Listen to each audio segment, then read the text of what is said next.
Let me tell you something right off the bat. If you'd told me a year ago my family would end up being famous because of a Thanksgiving turkey, I'd have laughed in your face. Or maybe cried. But here we are.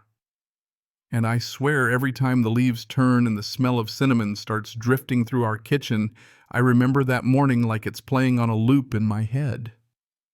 Not because of the food, not even because it was our first Thanksgiving in the new house, but because of what crashed through our front door disguised as a neighbor in a brown tracksuit with a talent for destruction.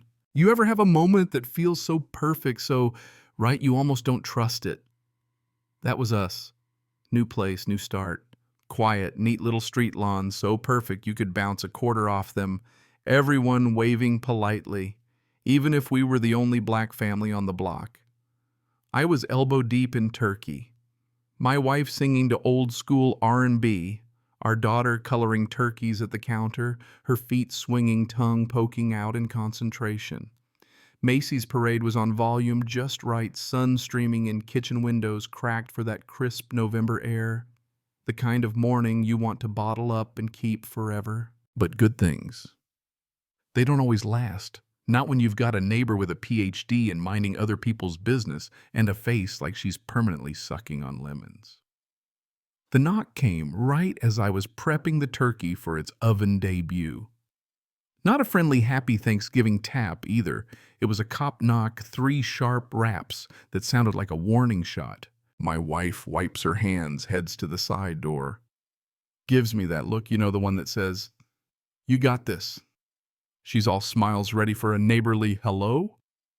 But before she can even open her mouth and storms, this woman messy bun bobbing, cheeks red with outrage. She points no. She jabs her finger right at me and lets loose a scream so unhinged it'd scare off a pack of coyotes. "What do you think you're doing with that bird?" I knew. You people were up to no good the second you moved in. Just like that, the air goes arctic. My daughter's clutching her crayons. My wife's frozen at the door, and I'm standing there mid-stride holding a 20-pound raw turkey trying to figure out if I'd accidentally walked onto a prank show.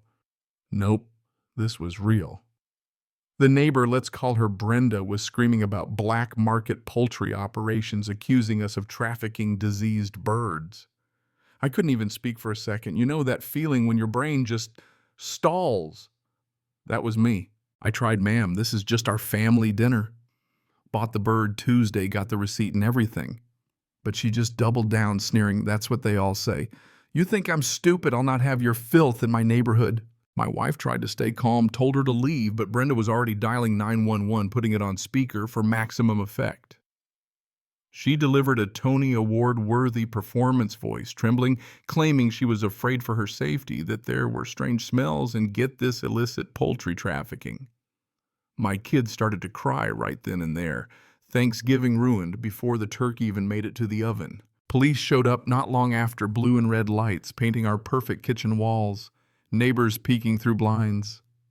2 officers, one grizzled, the other fresh out of the academy. I made sure my hands were visible, kept my voice steady. "We're cooking dinner. My neighbor called the cops for this." And right on cue, Brenda comes power walking over her tracksuit, flapping, pointing at us like she's in the middle of a witch trial. "They're running an illegal operation. You have to do something," she shrieked, hands flailing. The older officer, let's call him Miller, just looked tired. He glanced at the turkey, the pie my daughter's half-colored artwork, and then at Brenda. "Ma'am, the only illegal thing happening here is the overuse of rosemary and thyme," he said, voice flat as a pancake. She wasn't done. She demanded they search for hidden birds, but even the rookie was starting to see what was up. Miller told her point-blank misuse of 911 is a crime. "You're harassing this family on a holiday. Go home."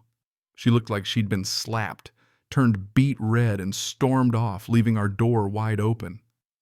The silence in our kitchen was thick. My wife leaned against the door, my daughter sniffled into my shoulder, and I tried to convince myself the worst was over. But you ever meet someone who doesn't know when to quit? Brenda took her fight to the HOA the very next day. We woke up to an email official complaint, multiple violations. Running a business out of our house, suspicious traffic, noxious odors. I mean, she called my turkey dinner large-scale animal processing. My blood was boiling, but my wife said, "Let's be smart. Sleep on it." Good thing, too. Saturday, there's a knock. Not Brenda this time, but her husband. Tall, thin, khakis polo shirt. Face so bland you forget it as soon as you see it. He wasn't there to apologize. He backed her up, called her zealous. About regulations implied we were the problem, not her. It was all about property values, about vigilance. I realized then they were a team. She was loud, he was quiet, but both were dangerous. That's when it hit me, the doorbell cam. I pulled up the footage, heart hammering. Every word, every shriek, even the 911 call clear as day. We debated for hours, but finally my wife said, "Shine a light on it. Let people see." I edited a clip, posted it online with a caption. "This is what happened when we tried to cook a turkey for Thanksgiving. For the first hour, nothing. Then it blew up. 10,000 views, then 1,000,000. News outlets called. Support poured in. This is 2023 and this still happens. Some trolls, sure, but mostly solidarity. Brenda, the self-appointed turkey cop, became Thanksgiving. Karen, the butt of a national joke. By Tuesday, the HOA dropped all charges, issued a public apology, and announced new anti-harassment policies. But Brenda, she wasn't finished. She spread new rumors that we were throwing wild parties, dealing drugs, a bad element. Then it turned petty. Eggs smashed on our garage, newspapers stolen. She was trying to make us miserable enough to leave. And here's the twist. Out of nowhere, I get an email from the family who lived here before us. Latino. They'd been run out by Brenda, same tactics, complaints about their food, their language, their gatherings.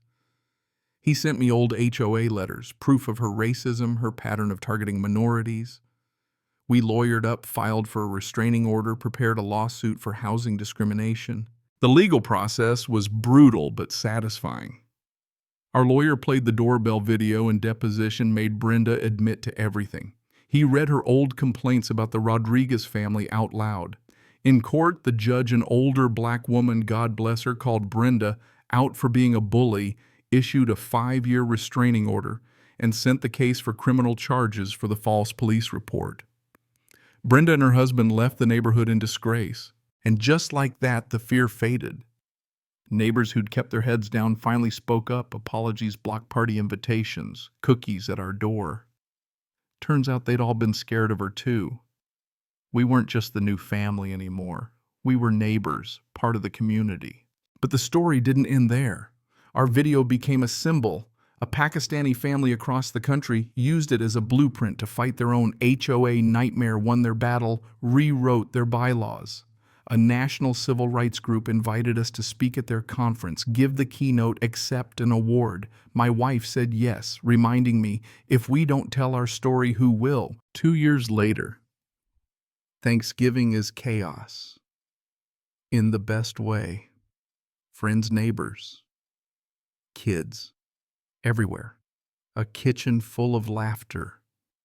And the turkey bigger and better than ever. My daughter, not a trace of fear, asks for a drumstick, and I realize we didn't just get through it. We built something stronger. We turned a place of trauma into a place of joy. And as I look around at the noise and warmth, I feel a peace that's earned, not given. So let me ask you, what would you do if it happened to you? Would you stand your ground, call out injustice, or keep your head down and hope it passes? Drop a comment below.